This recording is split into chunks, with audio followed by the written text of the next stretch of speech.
Bonjour et bienvenue. Aujourd'hui, on va explorer une idée fascinante. Et si on pouvait transformer son bien-être hormonal juste en adaptant ce qu'on met dans notre assiette? On va voir comment synchroniser sa nutrition avec les phases du cycle menstruel. Alors, est-ce que ça vous dit quelque chose, ces fameuses montagnes russes hormonales? Un mois après l'autre, c'est souvent le même manège, la fatigue qui tombe d'un coup, des fringales qu'on n'arrive pas à contrôler, des humeurs qui font le yo-yo. C'est épuisant et on a vite l'impression de subir son corps plus qu'autre chose. Eh bien, la solution pourrait bien se trouver juste là, sous nos yeux, dans notre assiette. Dans cette présentation, on va voir que la nourriture, c'est bien plus que du carburant. C'est un outil incroyablement puissant pour apaiser ces tempêtes hormonales et, au final, retrouver un peu de sérénité. Allez, c'est parti. Avant de parler de quoi manger, il faut comprendre le pourquoi. On va donc commencer par les bases, les fondations de notre santé hormonale pour voir comment tout ça fonctionne de l'intérieur. Cette phrase résume tout, je trouve.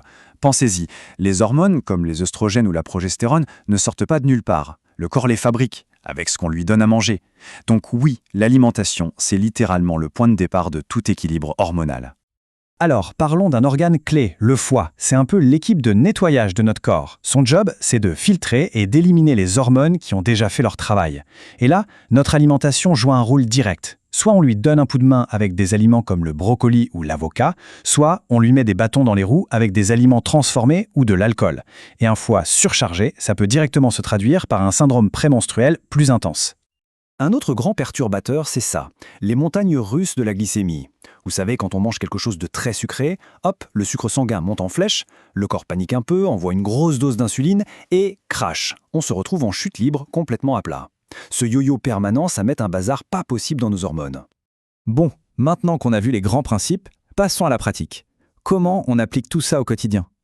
On va faire un voyage, phase par phase, à travers le cycle, pour voir concrètement quoi mettre dans son assiette à chaque moment.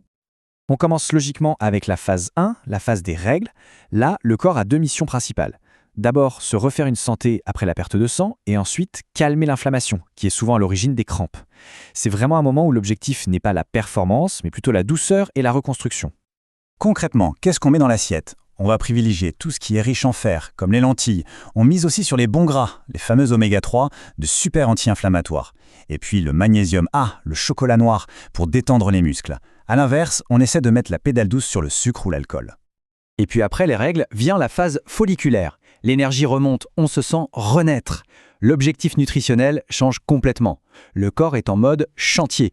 Il reconstruit la muqueuse utérine. Il a donc besoin de bons matériaux, de briques solides. Ces briques, ce sont par exemple les protéines maigres, comme le poulet ou les pois chiches. C'est aussi le moment idéal pour intégrer des phytoestrogènes, qu'on trouve dans les graines de lin ou de courge, qui aident à bien réguler la montée d'œstrogènes. Et on n'oublie pas nos amis les crucifères, comme le brocoli, pour continuer à soutenir le travail du foie. On arrive au sommet de la vague, la phase ovulatoire. C'est souvent le moment où l'on se sent au top de sa forme. Côté alimentation, on a une double mission. 1. Aider le foie à gérer le pic d'œstrogène. Et 2. Protéger l'ovule avec un maximum d'antioxydants. L'image à retenir, c'est l'arc-en-ciel. On veut une assiette super colorée. Des baies, des poivrons, des légumes verts. Plus il y a de couleurs, plus il y a d'antioxydants.